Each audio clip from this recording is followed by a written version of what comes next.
estar en este pueblo que lleva el nombre de un oficial que hace muchos años dio la vida por mí. Aún recuerdo con nitidez el momento en que el teniente primero Cáceres abandonó su posición a cubierto y fue a rescatarme a sabiendas del peligro que corría. Lo suyo fue la máxima expresión del heroísmo, aquel que se da la vida por el otro. Cáceres fue un gran soldado. Él fue el que propuso que los oficiales y los suboficiales entráramos al monte a la cabeza de nuestras respectivas fracciones, más allá de lo que marca la doctrina. Se buscaba con eso dar mayor confianza a los soldados que por primera vez estaban en una operación ante un enemigo real y a su vez desmentir la propaganda del Ejército Revolucionario del Pueblo que decía que nosotros íbamos a mandar a nuestros soldados adelante como carne de cañón. Nada de eso sucedió. Todas nuestras bajas fueron de cuadros.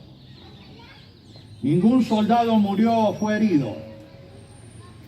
Y los soldados respondieron, siguieron a su jefe y demostraron lo que tradicionalmente, lo que históricamente han demostrado los hombres del norte, valor. Guardo por todos ellos un profundo cariño. Estuvieron a la altura de las circunstancias y ninguno defeccionó. Este episodio se dio en el contexto de una orden emanada de un gobierno elegido mayoritariamente por el pueblo para terminar con una organización político-militar que quería tomar el poder por las armas e imponer un sistema contrario a nuestras creencias religiosas, a nuestras tradiciones, a nuestras costumbres y a nuestras leyes. No lo lograron. En parte por el accionar de las Fuerzas Armadas, pero fundamentalmente por la posición que adoptó el pueblo tucumano y en general el pueblo argentino. Porque en estos tipos de conflictos revolucionarios la clave es el pueblo. Quien gana el pueblo, gana la guerra.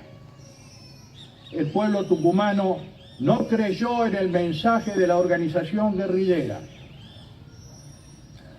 No quería el método de la violencia y vislumbró la violencia y la opresión que podía venir después si ellos triunfaban. Nos dieron el apoyo.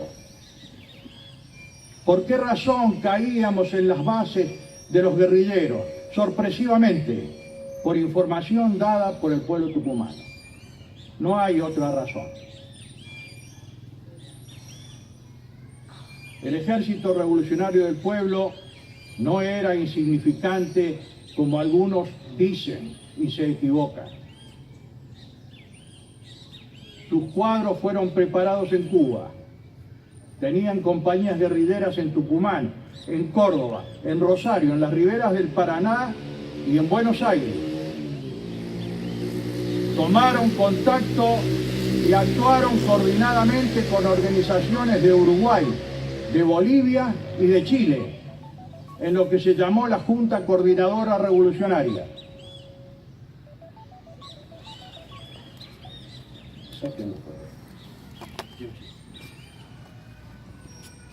Y también llegaron a fabricar armas.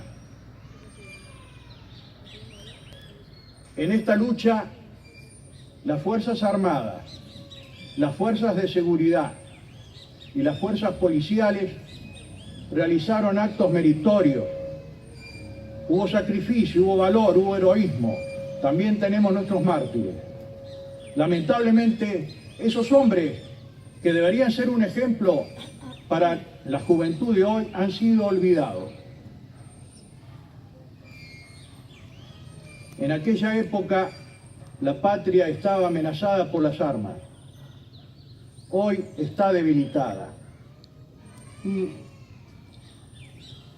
por un lado dividida y por otro lado negada por una contracultura. Actualmente hay una contracultura que antepone a la patria el hombre en su pura individualidad, en su puro egoísmo, desprovisto de sujeción y desprovisto de lealtades. Esa contracultura dice que la patria no son más que meros símbolos y hechos olvidados de la historia, cada vez menos enseñados y cada vez menos aprendidos. Pero la patria no es eso.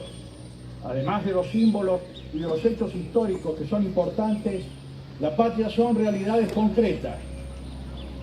Es el lugar donde nos hemos criado, donde nos hemos juntado con nuestros amigos. Es el lugar de nuestra familia, de nuestra comunidad, el lugar donde soñamos y anhelamos, donde sufrimos y gozamos, donde expresamos nuestro amor. La patria son los valores que recibimos de nuestros padres y de aquella vieja maestra que creyó, que cree y que seguramente seguirá creyendo.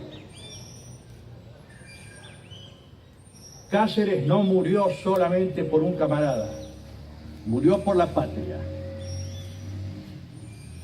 Una patria debilitada hoy y dividida. Dividida por la violencia de los 70. Hay heridas profundas, dolores, tristezas y resentimientos de aquella época, de uno y de otro lado.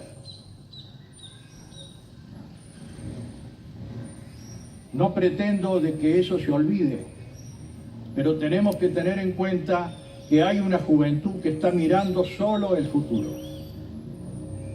No podemos anclarla al pasado. No hablo de anular el pasado porque es una fuente de enseñanza, sino de subordinarlo al futuro. Esa juventud quiere que nosotros los viejos de alguna forma iluminemos su camino. Y nos preguntamos con qué luces. Yo digo, con las mismas luces que hicieron que naciera desde la nada o casi desde la nada la Argentina y se atreviera a luchar por la libertad del Uruguay, del Paraguay, de Chile, de Bolivia, del Perú y hasta nos atrevimos en Riobamba, Ecuador. Las luces que iluminaron los sueños de los inmigrantes y de los criollos. Hay que cerrar esas heridas con verdad y con justicia y una mirada superadora. Desgraciadamente no se ha dicho toda la verdad, siempre ha habido intereses que la han retaseado de algún modo.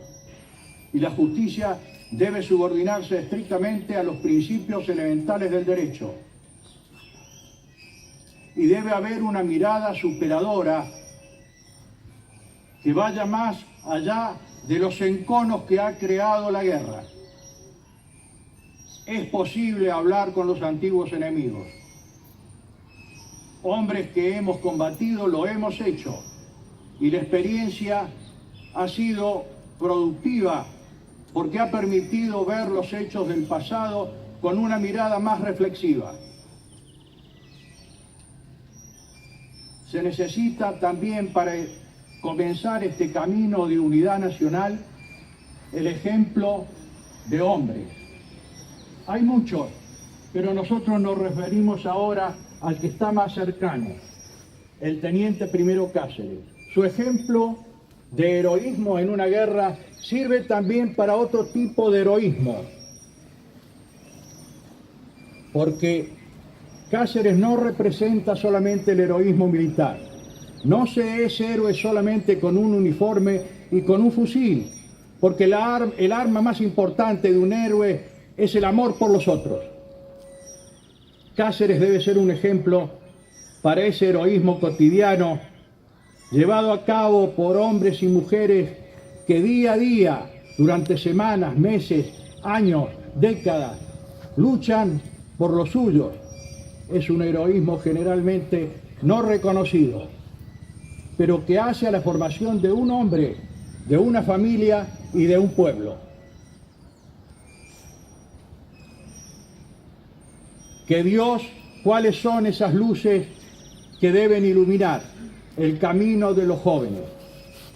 No son otras que Dios y la patria.